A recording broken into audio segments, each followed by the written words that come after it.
Good afternoon, everyone. I'm sorry we're running a little late today. Today is the 4th of March. It's about 4:30 in the afternoon.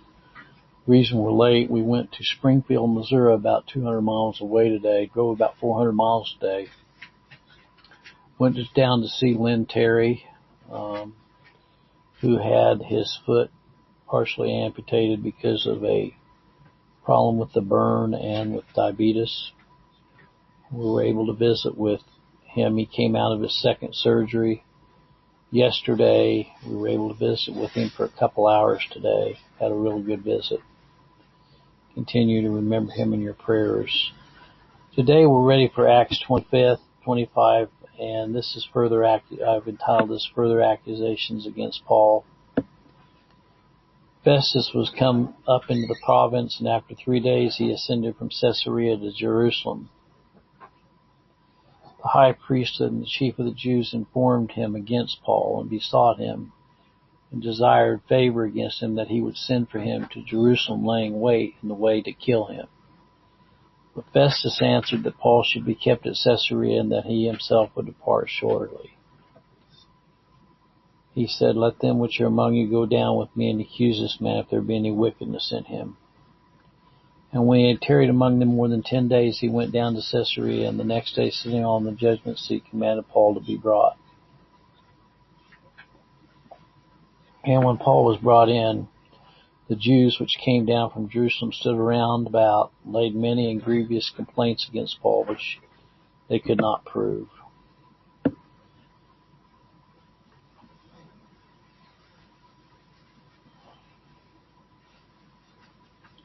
But Festus, willing to do the Jews a pleasure, answered Paul and said, "Wilt thou go up to Jerusalem, and there be judged of these things before me?" Then said Paul, "I stand at Caesar's judgment seat where I ought to be judged. To the Jews have I done no wrong, as thou very well knowest. For if I be offender, have committed anything worthy of death, I refuse not to die." And then he appealed unto Caesar. Then Festus, when he had conferred with his council, answered, "Hast thou appealed unto Caesar, unto Caesar shalt thou go." After certain days, King Agrippa and Bernice came unto Caesarea to salute Festus. And when they had been there many days, Festus declared Paul's cause unto the king, saying, "There is a certain man left in bonds by Felix, about whom, when I was at Jerusalem, the chief priests and the elders of the Jews informed me, desiring to have judgment against him. To him I answered, It is not a matter of the Romans to deliver any man to die."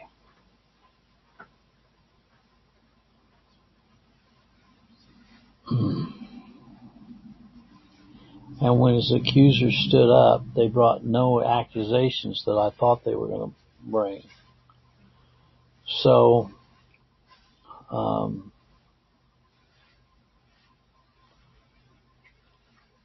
Paul affirmed that Jesus was still alive.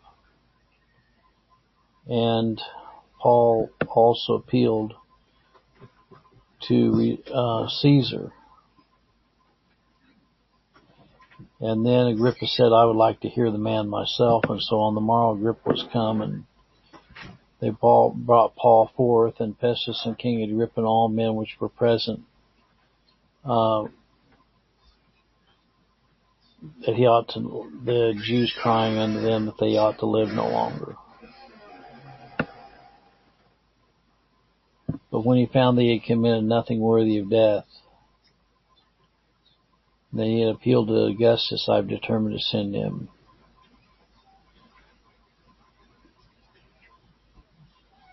Well, anyway, I'm going to turn this over to Mark and have him read this. They sure wanted to get rid of old Paul, didn't they? Hope you all have a blessed day. And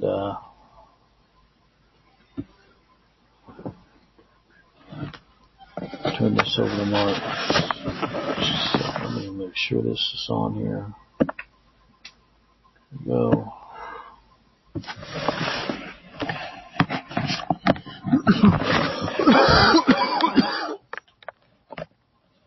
Acts chapter 25. Now when Festus was come into the province, for 3 days he ascended from Caesarea to Jerusalem, Then the high priest, the chief of the Jews, informed him against Paul and beseeched him, sought him, and desired favor against him,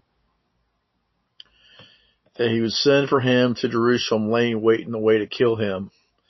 But Festus answered that Paul should be kept at Caesarea, and that he himself would depart shortly thither. Let them therefore, said he, which among you are able, go down with me, and accuse this man if there be any wickedness in him. When he had tarried among them more than 10 days, he went down unto Caesarea, and the next day sitting on the judgment seat, commanded Paul to be brought. When he was come,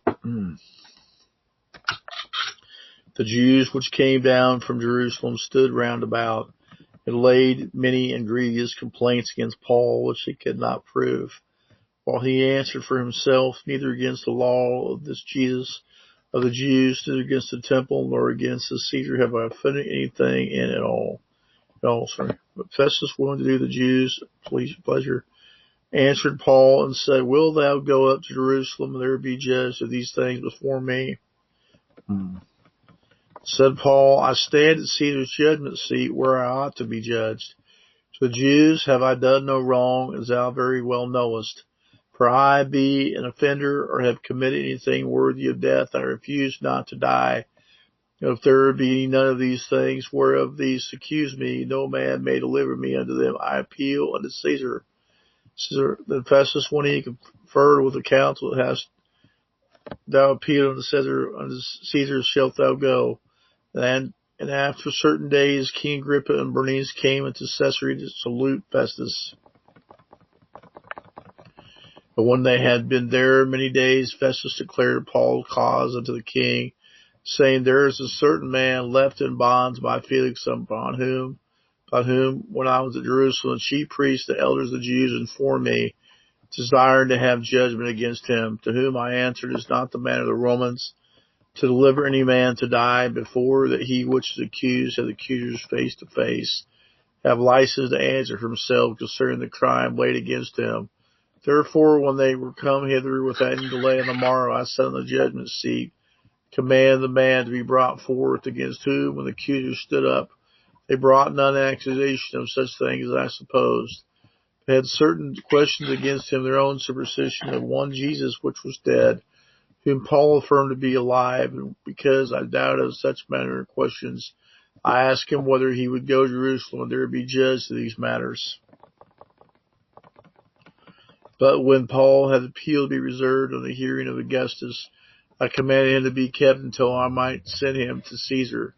So Agrippa said unto Paul, I would also hear the man myself tomorrow. Said he, Thou shalt hear him tomorrow. And on the morrow, when Agrippa was come, and Bernice, with great pomp and shows, entered the place of hearing with the chief captains and principal men of the city, at Festus' commandment, Paul was brought forth.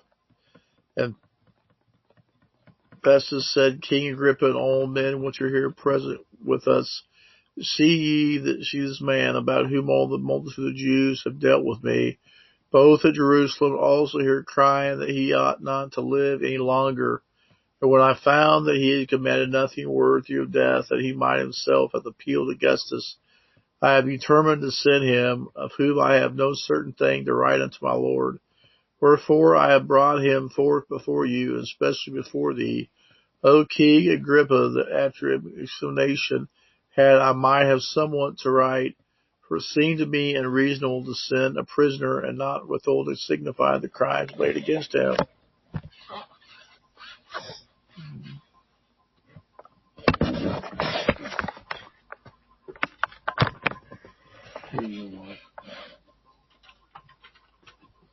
Okay, well, thank you, Mark.